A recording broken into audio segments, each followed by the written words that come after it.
Go live to grow faster. Sounds counterintuitive, doesn't it? Sounds a bit bonkers, but we are going to explore that theme. Me and my good friend Joe are going to explore that in the first show back this year. If you're catching this up on catch up, thank you very much. Hashtag replay. If you've got any comments to share, thoughts to share, and all the rest of it, would love to actually hear those. But before we do that, let's get some blood circulating and have a bit of music.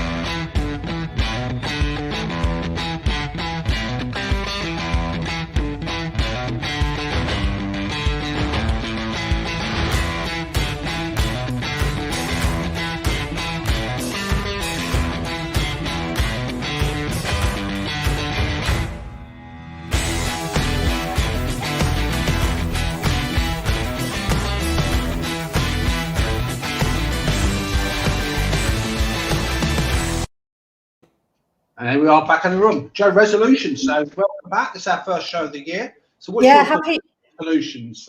What's my thoughts on resolutions? Well, Happy New Year, first of all. My thoughts on resolutions, I think they can be useful. I think it depends what resolutions you set, how you set them and why, really. And also how much you want them, you know. So there's lots to talk about. But, you know, with the theme of go slowly to grow faster, I just think, Mahmood, there's so much out there at the moment, isn't there, about do this, you know, and it's great. You know, the new year is a fantastic time to re-energize and go for it. And after hopefully a bit of a break over Christmas, depends what industry you're in. You might be really, you know, really whacked after a busy Christmas trading period, but it's a great opportunity to start that. But let's focus on the right things for the right reasons. Oh, I hear that 100% now. It's strange, actually, because I just feel the start of this year is a combination of lots of noise. So it seems to be there's two camps coming out, isn't there? There's the camp that says, you know, join me, let's get this show on the road, get all these wonderful things achieved. There's another camp that says, let's slowly get back into there. And I think all that noise is literally, I just want to put my hands over my ears and think, okay, just take a deep breath and let's just focus in terms of what we need to go faster. But I think there's a great title we both came up with, that go slowly to grow faster, because I think people are rushing too much and think, you know, overstretching themselves. We can explore that later on, and I think it's only appropriate. We've got a Happy New Year. Happy New Year. It's good to see you again, and thanks for joining us. Hope you're having a good one and that you've got some good plans. Let us know what you think about resolutions. Have you got any big goals and things you want to achieve as well? So we'd love to hear about that, won't we, as we go through. Before we dive into that, I was thinking about looking at resolutions here, and apparently they go back about 4,000 years, by the way, back to about Babylonian times here, typically from following a very successful harvest around about March. Then since then, by the way, certainly in Europe and the US and all the rest of it, it was very much seen as a pretext in a personal context, so people could behave badly and resolve to do better in the following year itself. So just as a bit of a sort of personal historical context to resolutions. You've done quite a bit of research there. I'm impressed. I didn't know that. I didn't know that was coming, and I didn't know that before, so that's really interesting. Thank you. And I think it is, you know, as I said, it is a time of renewal, and it feels good, doesn't it?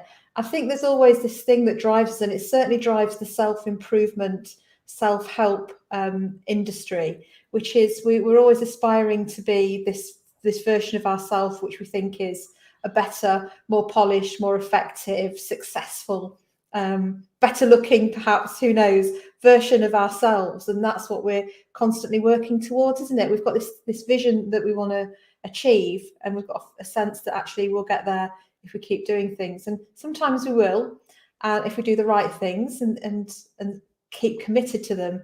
And sometimes, you know, it's fueled by social media, other media, and other factors. And I think it's really important to think about what we actually want for ourselves, because the behavioural science shows that we are likely to be influenced in terms of what we want by the things that we see other people wanting.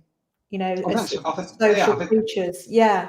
I think that's very transferable. And I think that's a great point there, Joe. And if I think about it in a business context here, people's idea of what success looks like, people's idea of where their business should be, people's idea about what they should be is sometimes fashioned on what they see for other businesses, other gurus, other coaches, no disrespect to coaches, mentors coming forward and saying, this is the version of success. And I think a start point is for people to actually be more self-confident about what their vision of what their version of success actually looks like, and actually focus on that and not focus on somebody else's vision of success.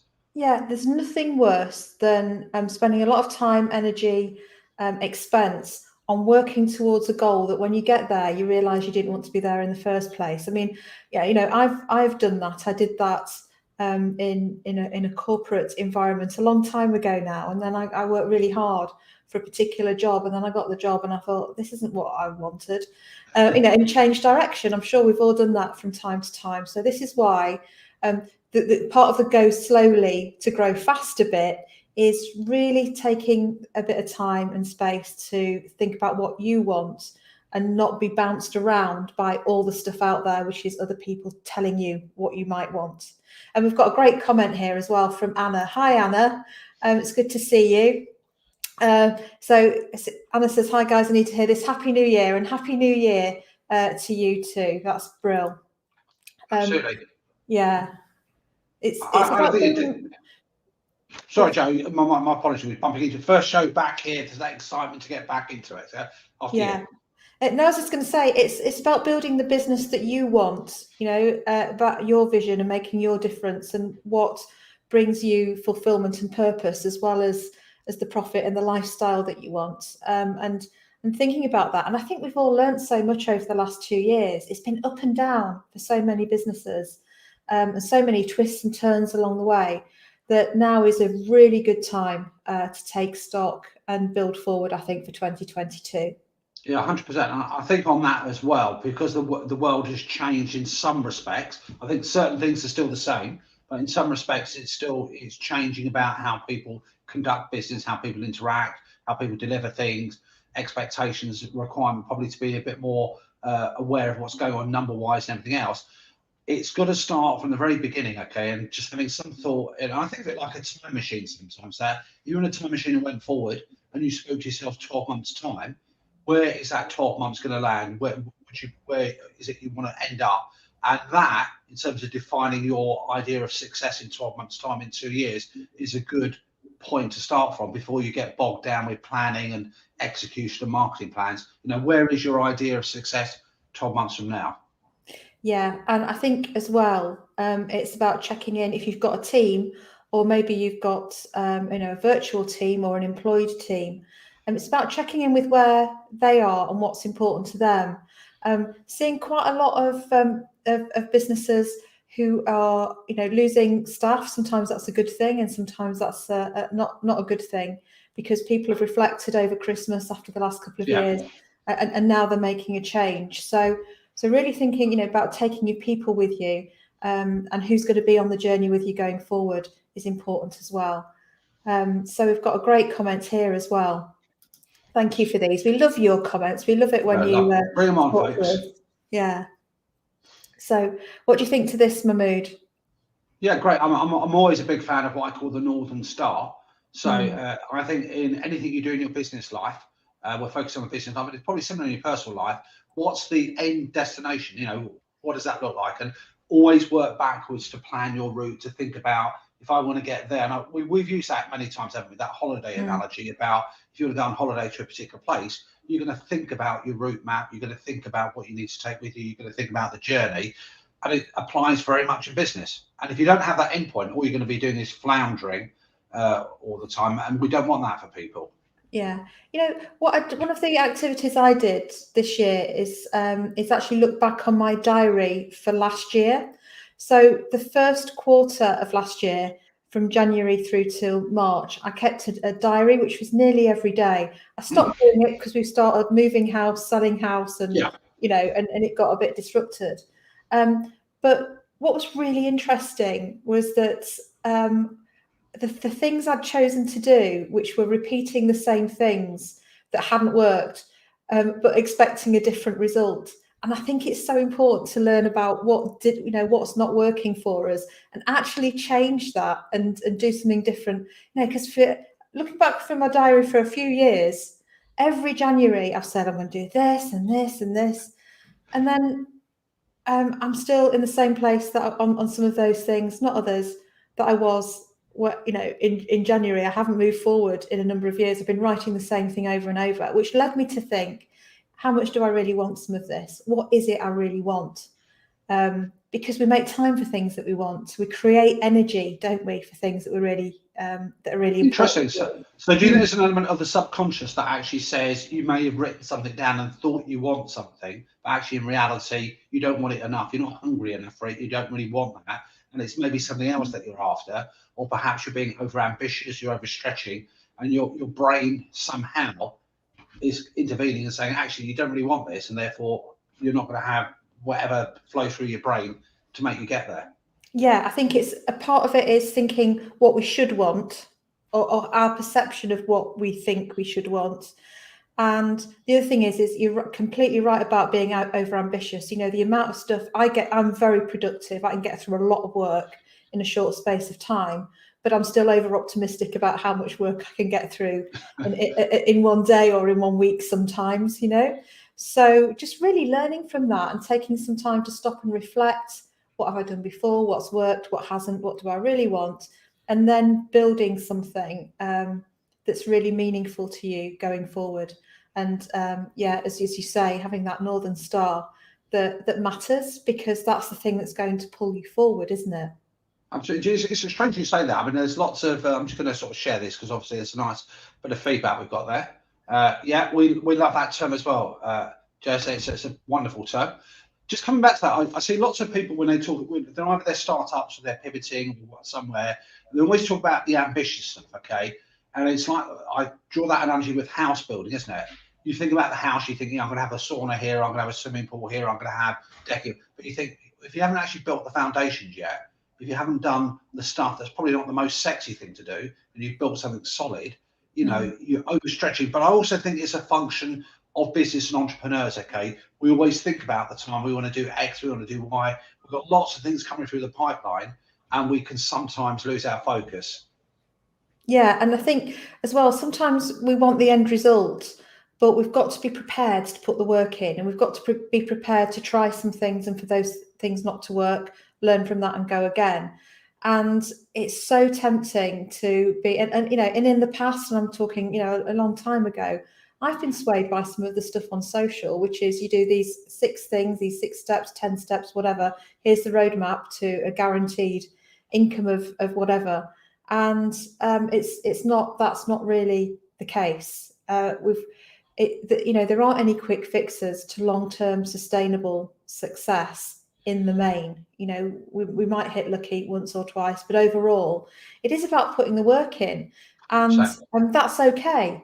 And we shouldn't compare ourselves either to where other people are or what they're doing, because they might have started differently, they might have a different set of resources, aptitudes, circumstances, whatever. So it's about learning from that and being inspired by that, but actually creating our own roadmap for success that means something to us and gets us to where we want to be. That's very well put, Joe, and you're 100% correct. Is that in terms of, I've succumbed it to myself. My drawer is full of gadgets that if I do X, it's going to solve these problems. I signed up to lots of training courses in my time, which I never do, or 5 quick steps. And the reality is, there's some good behavioral science going on and marketing that actually makes us think there's a quick fix. It's like, if you don't go down to the gym, you won't get the abs. If you don't put in that sweat, you won't get the equity. And it's true. And you've got to remember, and I actually wouldn't look at it as a negative thing in terms of, I've got to get my hands dirty. Putting in that work, I think if you think in terms of the outcome, what the positive impact of developing systems, developing an idea what your own personal goals are, developing the idea of what the financial route's going to be, working productively, getting all those things in place, at a stage when you can do, makes it much easier to grow and develop and do all the sexy things on top of it. Yeah, because it's the thing that you are truly deeply passionate about that will keep you going when times get tough, where you need to be resilient, where you need to think differently. We've got to really want it, I think, in business, because that fuels all the hard work that inevitably goes in, particularly in the early stages of making something happen or putting an innovation in place, I think. Yeah, picking up on that point, I mean, if there's any snake oil, so if there is snake oil, by the way, I apologise for anyone who sells it, but I'm seeing a lot of what I call, and I've seen it over the last 20, 30 years, a lot of what I call snake oil salesmen that actually offer quick solutions, for, I think it's very unethical, personally speaking. Interested in getting people's money, but not actually delivering anything of impact there as well. So we've got to be very careful not to succumb to that, folks. So if you're looking at a way to actually progress your business going forward, do your due diligence, check out, and don't get sucked in by the shiny baubles. Yes. Did you? Sorry, I was just you threw me then for a minute with your last expression, but I know what you mean. Yeah, don't get sucked in. And I think everyone's going to have a load of selling something is going to have a load of great testimonials, hopefully on the web page. But that's not really it. It's about I think it's what happens is people offer something, and then we go, oh, that looks good, and then we sign up for it. What I think we should be doing is actually, before we look at buying anything, is sitting down and specifying almost what it is we want and need. So we want to get from here to here. So what support do we need for the business? Who are the people out there who might be the ones to go and look at proactively, instead of the ones that land in our inbox on some sponsored Facebook post? Who are go and proactively find those people, use recommendations, and have conversations with them before you jump into a decision in terms of who you're going to use and why. So, you wouldn't just, if somebody flashed up a CV and went, hello, I can do all these jobs, we'd go through a certain bit of due diligence, wouldn't we, before we recruited somebody. I think we need to do a bit more of that when we're looking to work with somebody who's committing or promising to take our business from A to B. Yeah, I agree with you, and I think it's probably a similar process that you might adopt in your personal life when you go out to buy a commodity or something. So, if you're looking to buy a car, one imagines you'd think first of all, I'm buying a car for a family, so therefore the car's got to actually suit the family. I want the car to be good on fuel consumption. I want it to be good on low maintenance. Blah blah blah. You've got some criteria in your own mind before you go car buying. If you go shopping for food, you've got some idea what you want the food for, whether it's a dinner party, whether it's just staple foods. So we do that in our normal lives, hopefully. Okay, we apply that same logic to a business. Think about what is it you think your business needs, understand where you are, understand what your end point is and vision. And then with that, you're then looking for the best fit and support. And by the way, folks, we're not saying don't get external support, far from it. All it's saying is understand yourself first of all, and then go shopping. Yeah, and I invest in external. I have invested all the way through my business journey in external support. I still invest in external support in some specialist areas. And I know for sure that when I've been tantalized by somebody dangling something in front of me online, I've had some, to limited value from that. But where I've thought, actually, this is the help that I could really do with to get to the next level. And gone out and proactively looked for that and found the right person or organization, the benefits have been really, really massive. And you can spend a lot of money on tantalizing. I think it's shiny balls. Shiny balls. Shiny balls might be something else, actually. Shiny balls and all of that. Yeah, you can spend a lot of money on that. So, and I think also what I've noticed is a bit of a trend where there's lots of people who are quite happy to take money to tell you what they think you should be doing, but not actually get their hands dirty and help you do any of it. And that's fine if that's very, very transparent, and that if the money involved reflects that, and if that's what you think you need. But it's a lot of these things, you do have to find your own way, regardless of and get the work done, regardless of the fact that somebody's saying you should be doing this, that, and the other. Well, it's okay to go and do that, but sometimes we need a bit of help getting it done, and we need a bit of advice or feedback or a sounding board as well. Yeah, I think that's spot on, and I think what always it seems to be coming back, Joe, to this thing that before you engage some additional support, resources, whatever, and 100%, by the way, you've got to look at it as a time value thing. is Mm. you've got to have an idea, or even if it's a sketch about what your vision idea looks like, where you want to be 12 months time. So whether that's a financial measure, whether you want a certain amount of money in the bank, generating a certain level of profitability, what you want your personal life goals to be, whether you want to work a certain level of time, or the things you want to achieve in terms of your business direction. But you've got to think about those broadly to think about, this is where I want to end up.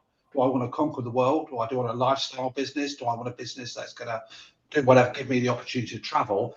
Think about it at the beginning, because if you don't know, you haven't really got a business on your hands. You've got a hobby. Yeah, and hopefully something that pays the bill that you do. It's a different form of job, isn't it? Yeah. Different form of so yeah. So think that through, and some great tools and approaches that you can use. That if you're watching, you're thinking, okay, so what can I do then to really step back and think about what I want?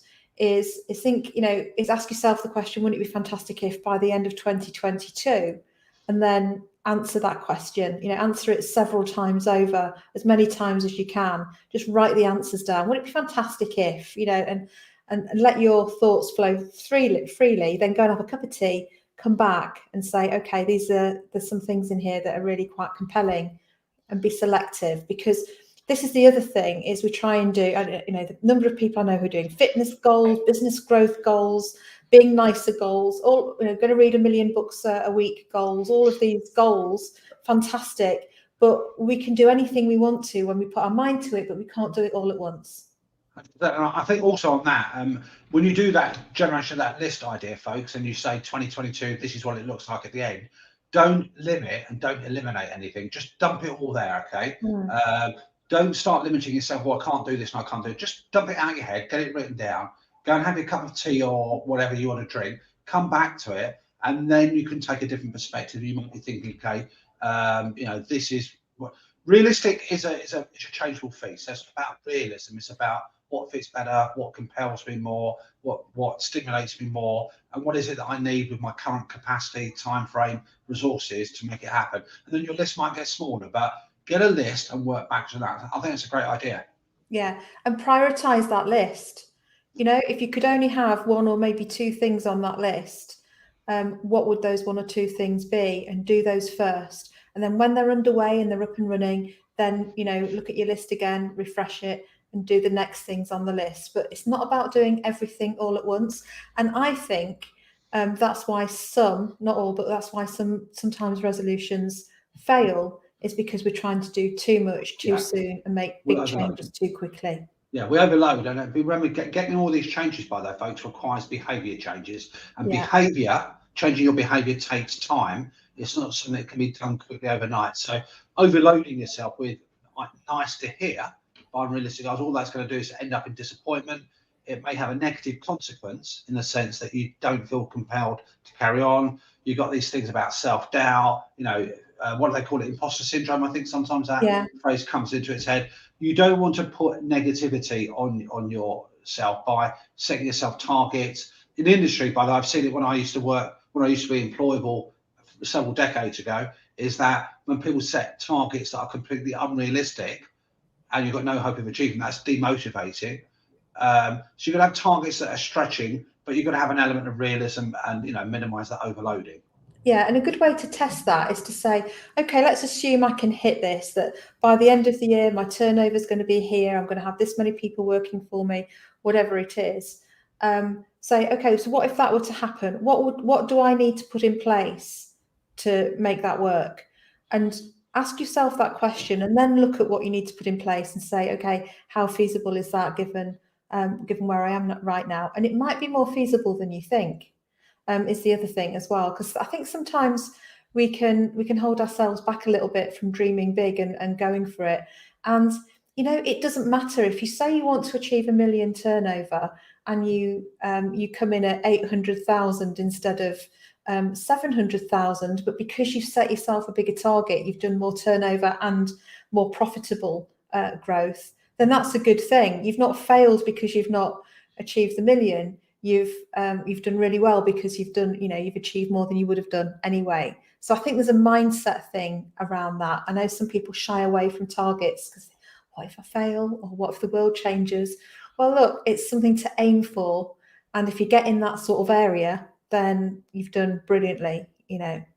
Yeah, and I think targets give you something to focus on, that solidity. What I like about what you just said there as well, Joe, is that articulation. And I always think of it like a court of law that says, okay, if you think about this is your 2022, what it looks like, now just tell me, describe to yourself, uh, map it out, but how are you actually going to achieve that? It's not saying you can't do, just articulate that, what that journey actually looks like as well. Because then you can think about what do I need in terms of skills, resources, competencies, and everything to help that actually happen. And the reason I say court of law, by the way, is because if you stand up in a court of law trying to put a case to a judge or to a jury, they're going to say, what's the evidence you've got to support your, you know, your case there as well? And it's the same for yourself. What's the evidence you've got?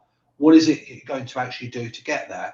And if you can articulate that, believe it or not, by the way, folks, that is the solid foundation of how you produce your financials as well. Because all your financials are a reflection of your story. And there are numerous pieces of research that show that the people, including some very old research from it's Harvard University, that and many pieces since, that show that people who have goals and write them down do much better than people who have goals and don't write them down, or people who don't have goals at all. And people who have goals and don't write them down don't do as well as those who write them down, and do better than those who don't have goals. And those who don't have goals fare less well than everybody. So if you know, it's great if you've got goals. If they're going around in your head, that's fine, but you will do even better. Even if you don't like writing things down, you will do better statistically if you write them down and get a plan around them. And many research studies support that as well. And you can break it down into quarters. So, you know, what do I need to do for the first few months, the next 3 months, you know, 9 months and 12 months, and then break those 3 month cycles down into weeks and then into days, and then you've got your plan.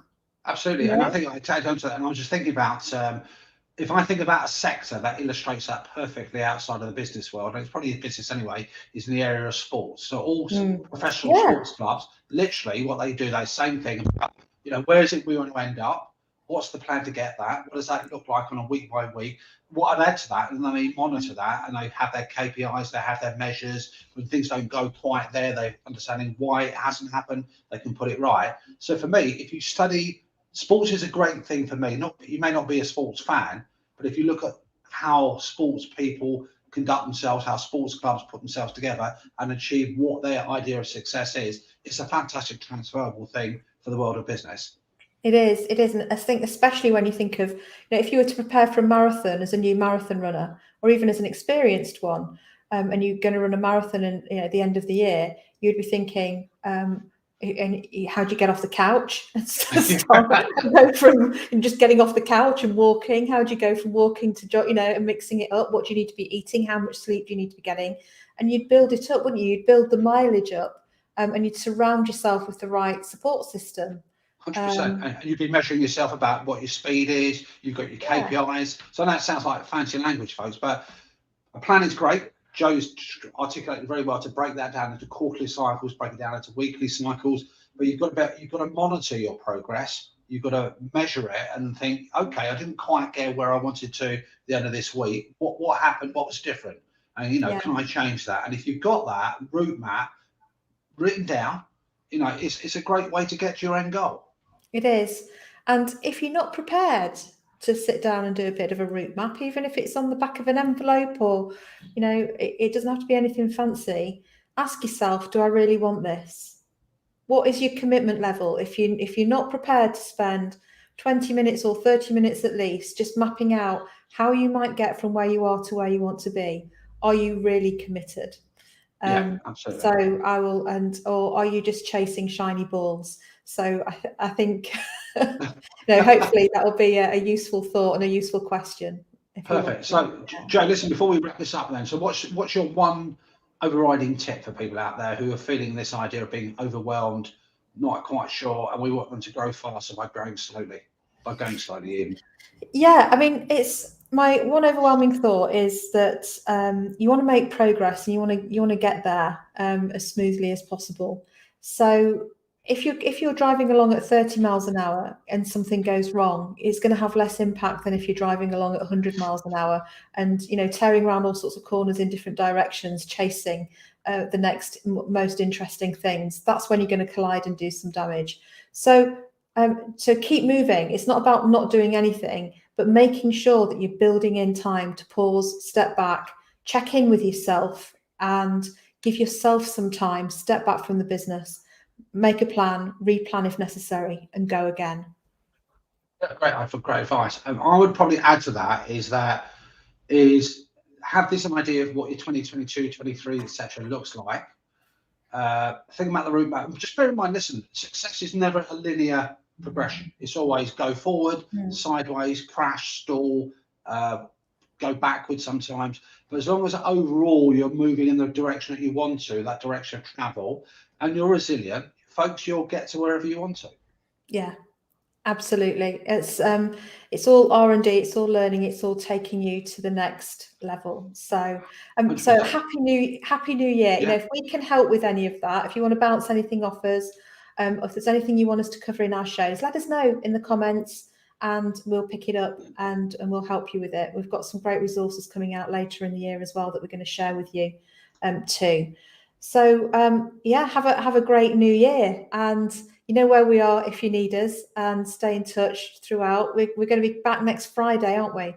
We certainly are. And so listen, folks, we want you to have a prosperous, really sort of invigorating 2022, whatever that looks like for you. Hop on, join us on the show each week. If you want to go on to mahmoodandjoe.com, we've got a mailing list there. Join that, keep updated, and we look forward to your company next week. So until then, have a wonderful week, folks. Have a good one. And I think it's only fair that we play out with this.